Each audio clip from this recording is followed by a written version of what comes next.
My son changed the locks on a Tuesday. I know it was a Tuesday because I had just come back from my standing appointment at the pharmacy on Merchant Street, the one I had kept every other week for the past 6 years to pick up my blood pressure medication. I remember the paper bag was still in my hand when I put my key in the front door and felt nothing give. Just resistance. The key turned halfway and stopped. I tried again. Same thing. I stood on the porch of the house I had lived in for 31 years and tried my key 3 more times before I accepted what was happening. My son had changed the locks, and he had not told me. I sat down on the porch step because my legs asked me to. The November air was cold and damp, the kind that settles into your joints and reminds you of your age. I was 68 years old. I was sitting on my own porch step with a bag of medication in my hand and nowhere to go. My husband Dale had passed 4 months before that. Pancreatic cancer. He was diagnosed in February and gone by July, and the speed of it still hadn't fully reached me. 34 years of marriage and then 7 months of watching him disappear by degrees and then nothing.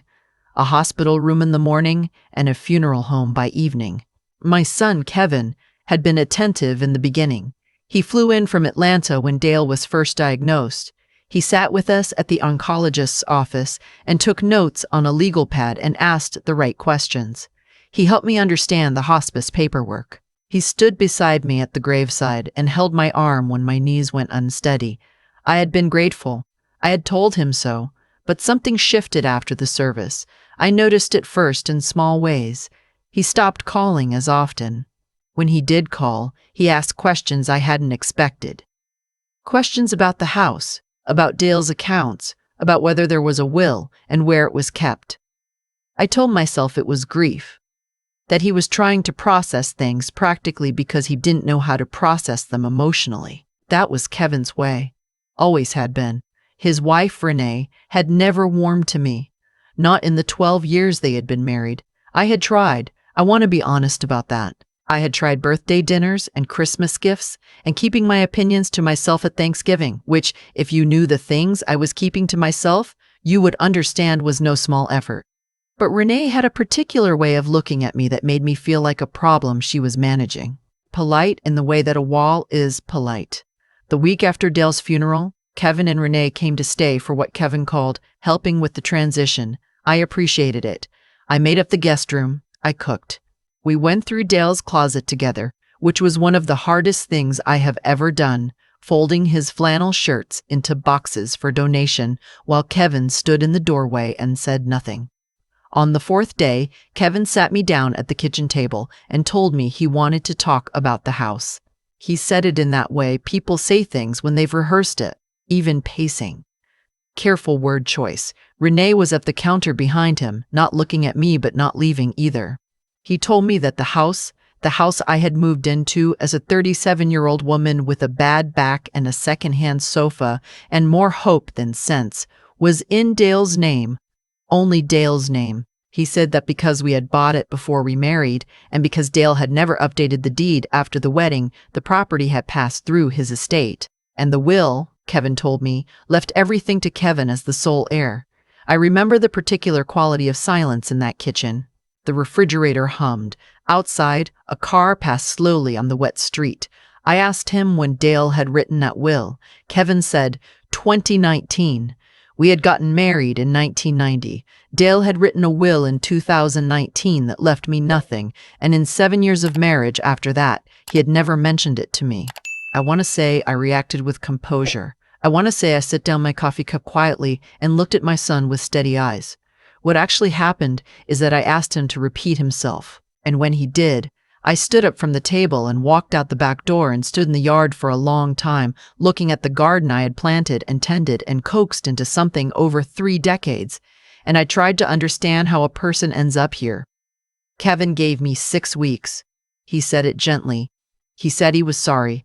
He said they had plans for the house and that he hoped I would understand and that, of course, he would help me find somewhere comfortable. He found me a senior apartment complex 40 minutes away in a town I had never lived in. He took me to see it once. The carpet was beige. The windows faced a parking lot. He said it was very affordable and that he would cover the deposit. I said I would think about it. I did not move into the apartment. I stayed in my house for the 6 weeks Kevin had given me, and then I stayed a 7th week because I did not know what else to do, and then Kevin called on a Sunday evening and his voice was different. Tighter. He said I needed to understand that the property belonged to him now and that he couldn't wait indefinitely, and Renee's voice was audible in the background, not words, just tone. I started packing. I moved into the Cartwright extended stay on Route 9 because it was $58 a night and would accept week-to-week arrangements and was the only place I could manage on my fixed income while I tried to figure out what came next. My room was on the 2nd floor. The window faced the highway. I had 2 suitcases, my medication, a box of photographs, and a tin I had kept for 40 years that held my marriage certificate from my first marriage. A man named Paul Whitfield, who had died of a heart attack at 51, 22 years before I met Dale. I had kept everything from my marriage to Paul in that tin: his letters, the ceremony program, the photograph from our first date, which was a disastrous trip to a botanical garden where it rained the entire time and we had shared one umbrella and laughed for reasons neither of us could explain later. I don't know why I kept the tin. Sentiment, I suppose. Paul had been a quiet man who loved me loudly, and some things you just don't let go of. The first week at the Cartwright, I slept badly and ate crackers and watched the highway lights move across my ceiling and tried not to think about the garden. I called my daughter Melissa, who lived in Portland and worked 2 jobs and was raising 2 kids, mostly alone after her own divorce, and had exactly no margin left for anyone else's problems. I did not tell her what had happened. I told her I was staying at a hotel while some work was done on the house. She believed me because she was tired and I was convincing, and because children never quite believe their parents can be in real trouble. On the 11th day, there was a knock at my door. A man in a gray suit introduced himself as Martin Greeley, an attorney from the law offices of Greeley and Fitch in Hartford. He asked if I was Margaret Whitfield Cole. I said I was. He asked if he could come in. I let him in because I was too tired to be cautious. He sat in the one chair the room offered, and I sat on the edge of the bed, and he told me that he had been trying to reach me for several weeks. He had written to the house on Aldermore Lane, my house, and the letter had been returned. He had eventually tracked me through my prescription records with the pharmacy, which he assured me was done with proper authorization, and which I have since thought about more than once. He said that Paul Whitfield's estate had recently been reopened. I asked him why a dead man's estate would be reopened 22 years after his death. He said that Paul had owned a parcel of commercial land in Harford County, Maryland, that he had purchased in 1987 under the name of a small holding company. The holding company had lain dormant for decades. The land had been leased to a series of tenants on rolling contracts that an attorney had managed quietly out of a small office that subsequently closed, and when the managing attorney retired and his firm dissolved last spring, a title review had been triggered. The review found that the land and its mineral rights, which had become significantly valuable due to a natural gas survey conducted in the adjacent properties, was still legally held by the company, and the company, upon Paul's death, had passed to his surviving spouse, which, according to the marriage certificate Paul had registered in 1984, was me. I asked Martin Greeley how much the land was worth. He had a folder. He opened it. He placed it on the bed in front of me. The number was not real to me at first. I read it 3 times. I looked up at him, and he nodded, and I looked back down and read it again. The land had appreciated considerably. The mineral rights added a separate value. There was accumulated rent from the lease arrangements. The total, before any legal costs or tax considerations, was somewhere north of $38 million. I put the folder down on the bed and walked to the window and looked at the highway for a long time. Martin Greeley waited. I turned around and asked him what the process was. He explained that I would need to provide the original marriage certificate, confirm my identity through documentation, and participate in a probate review in Hartford within 90 days. My status as Paul's legal surviving spouse would need to be formally established, which was straightforward given the existing records. There was one complication, he said. Paul had a daughter from a previous relationship, a woman named Diana, who was in her early 50s now, and who had been named in Paul's original will. Paul's will had left the bulk of his named assets to Diana, but the holding company and its property had not been listed as a named asset. It had simply been overlooked. Diana had been located. She was aware of the situation. She was not, Martin Greeley said carefully, pleased. I met Diana 3 weeks later in a conference room in Hartford. I had taken a bus because I did not own a car anymore. Kevin had kept the car I had used, a practical decision he had explained in an email. I sat down across from a woman who had her father's coloring and her father's way of holding her shoulders back when she was angry, and who looked at me with an expression I recognized from Renee's face. Diana had brought her own attorney. She had also, I would learn later, hired a private investigator who had been reviewing my personal history for the 2 weeks prior to our meeting. This was not disclosed to me at the time. She was cordial at first. She acknowledged my marriage to her father. She said she respected that I had been part of his life. She said she hoped we could come to an understanding. Her attorney then presented a document. It was a letter, ostensibly from Paul, dated 2 years before his death, in which he expressed his intention to transfer the holding company to Diana upon his death and stated that his marriage to me had been, in his words, a source of significant personal regret. I read the letter. Then I read it again. Paul Whitfield was a man who had handwritten me notes and left them under my coffee cup in the morning, notes about ordinary things, what he was thinking about, what he wanted to do that weekend, something funny he'd seen on his commute. I still had every one of them in a shoebox. His handwriting was a thing I knew better than I knew most things. The letter in Diana's attorney's hands had the right spacing. It had the right paper color. The signature had been carefully done, but there was a period after the date that Paul never would have put there.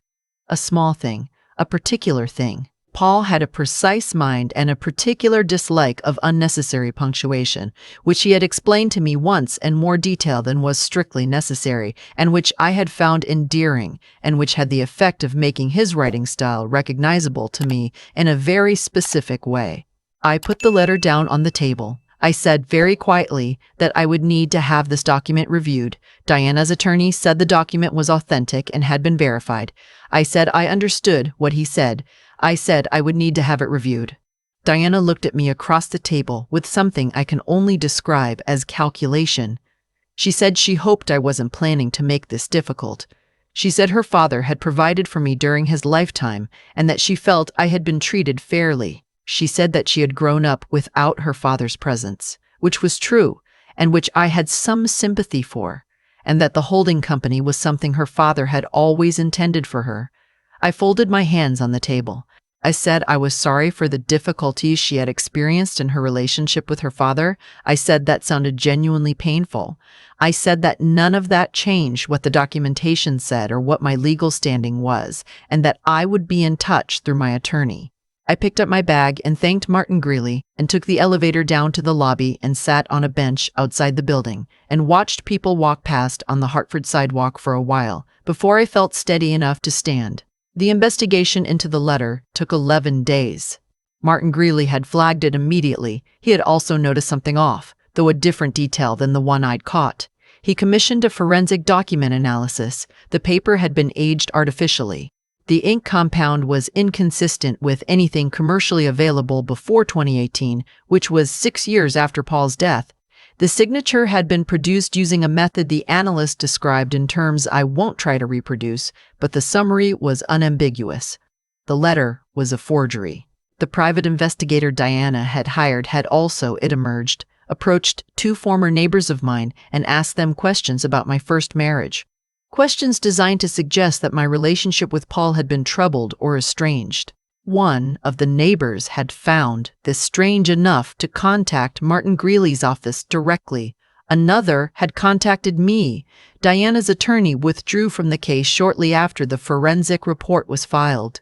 The probate hearing was quieter than I expected. There were documents and testimony and a great deal of paper, and Martin Greeley was thorough in the way that good attorneys are thorough, which is to say methodically and without drama.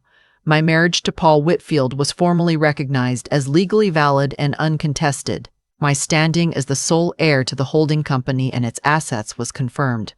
I remember walking out of the courthouse into a cold January afternoon and standing on the steps and looking at the city and feeling something I didn't have a name for immediately. Not triumph, not relief, exactly. Something quieter. something closer to the feeling you get when you find something you had stopped expecting to find. I called Melissa that evening. I told her everything, all of it, the locked door, the Cartwright, the tin box, Martin Greeley, the letter, the hearing. I talked for a long time, and she was silent for most of it, and when I finished said, "Mom," and then didn't say anything else for a moment, and I could hear in that pause everything she was feeling. I told her I was okay. She said, "I know you are. I just wish you had told me sooner." I said I hadn't wanted to worry her. She said that worrying about me was one of her jobs, and that I had been trying to be too independent for 68 years, and perhaps now was the time to let someone worry about me a little. I laughed. It was the first time I had laughed in a while, and I noticed it. Melissa came to stay with me the following month while I worked with Martin Greeley on the financial arrangements. We stayed at a proper hotel, the kind with thick curtains and room service, which she insisted on. She took me to dinner and asked me what I wanted to do next, and I said I didn't know yet, which was the honest answer. I did know some things. I knew I wanted to buy a house, not a large one, not an impressive one, just one where the key worked and the windows faced something other than a parking lot. I knew I wanted a garden. I wanted tomatoes in the summer and something evergreen that would look decent in February. I knew I wanted to set aside enough for Melissa that she could stop working 2 jobs and rest, and enough for my grandchildren that college would not be the thing that determined their futures. I transferred a sum to Melissa's account that made her go very quiet on the phone and then say, "Mom, you didn't have to." And I said, "I know," and that was the end of it. I did not contact Kevin. He called once, 3 months after the Hartford hearing. Someone must have told him something, or he had found something out through channels I don't know.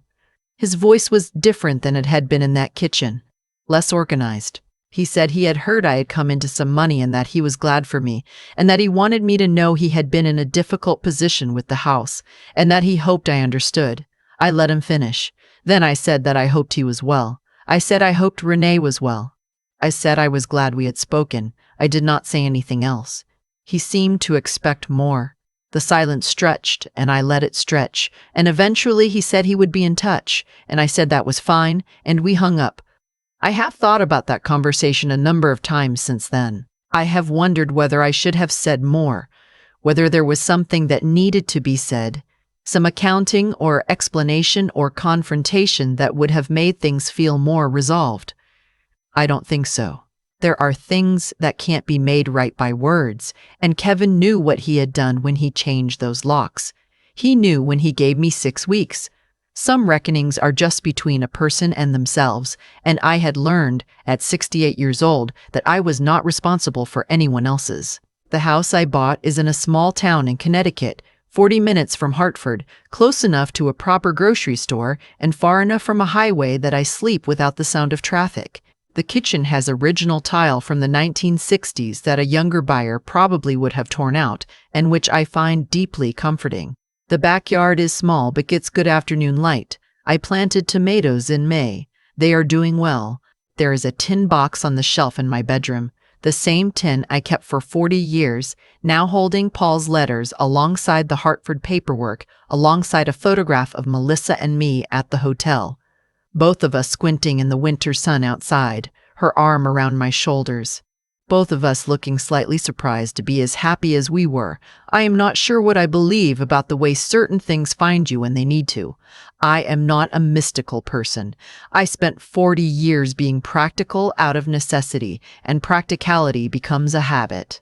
But I think about Paul sometimes, about the notes under my coffee cup, about the botanical garden in the rain, about the land he bought in 1987 and put in a holding company and apparently never thought to mention to me. I don't know if he meant it as a provision or if it was simply an asset he forgot to tie off. It doesn't matter much now. What I know is that I sat on my own porch step in November with a bag of medication and no key that worked, and I thought that was the end of something. It turned out to be the beginning of something else. That is the part I come back to, on the nights when the house is quiet and the light through the window is the particular gray of early morning. Not the money, not the hearing, not Kevin's phone call or Diana's letter or the forensic report, just that sometimes the door that's locked is not the only door, And sometimes the thing you put away in a tin box 30 years ago is exactly what you need. I have had a lot of time in the past year to think about what actually happened. Not the legal version, not the timeline Martin Greeley walked me through, but the real underneath of it. Why things went the way they went. What set all of it in motion? Kevin did not become who he was in the moment he changed those locks. That was just where I finally saw it clearly. He had been becoming that person for years, in smaller choices, the ones that are easy to explain away when you love someone, when they are your child and you have a particular kind of blindness that parents carry toward their own. He had learned somewhere along the way that people could be managed, that relationships were arrangements, that being practical was the same thing as being right. I don't know exactly where he learned it. I know I spent 30 years not wanting to look at it directly. The thing about actions taken from that place, from the place of believing that people are just pieces on a board you're moving, is that they tend to be careless. Kevin was careless with the locks, careless with the 6 weeks, careless with the assumption that I had no resources and no recourse and no way to do anything but accept what he'd decided. That carelessness is what left the door open, not luck, not some force arranging things on my behalf. Just the ordinary consequence of not thinking clearly about what you're actually doing and to whom. Diana was the same way. She was willing to put a forged letter in front of a court. She believed that because she wanted something badly enough, because she felt she deserved it, the wanting would be sufficient. It wasn't. The paper and the ink told the truth even when she didn't, because that is the nature of evidence. It simply is what it is. You can want a different version of events, but the document says what the document says. I think about the tin box a great deal. I kept it for 40 years without knowing I needed it. I kept it because I am the kind of person who doesn't throw things away when they mattered once, even when they stop being useful in any practical sense. That habit, that particular stubbornness about holding on to what was real, turned out to be the thing that saved me. Not anything grand, just the refusal to let go of what was true. Melissa asked me once during that hotel stay in January whether I was angry. She meant to Kevin. I thought about it honestly and told her that I was something, but I wasn't sure anger was the right word for it. Anger implies you expected better. I think somewhere I had known for a long time what Kevin was capable of, and I had just chosen not to finish the thought. The thing I felt was closer to clarity. The kind you get when something you half knew becomes something you fully know, and you realize the knowing is actually lighter to carry than the half-knowing was. What I would tell anyone who has been where I was, sitting on a step that belongs to them, holding a key that no longer works, is that your history is not behind you. It is with you. The things you did with integrity, the relationships you kept honest, the documents you saved in a tin box because they were real even when they stopped being current. Those things accumulate. They have weight. They have consequence, just not always on the schedule you would have chosen. I am 69 years old now. I have tomatoes in my garden and a kitchen with original tile and the daughter who calls me every Sunday. I did not get here because the world was fair. I got here because I kept being careful with the truth even when no one was watching, and because careless people eventually trip on what they've left lying around. That is the whole of it, really. Be careful with the truth. Keep the tin box. The rest has a way of following.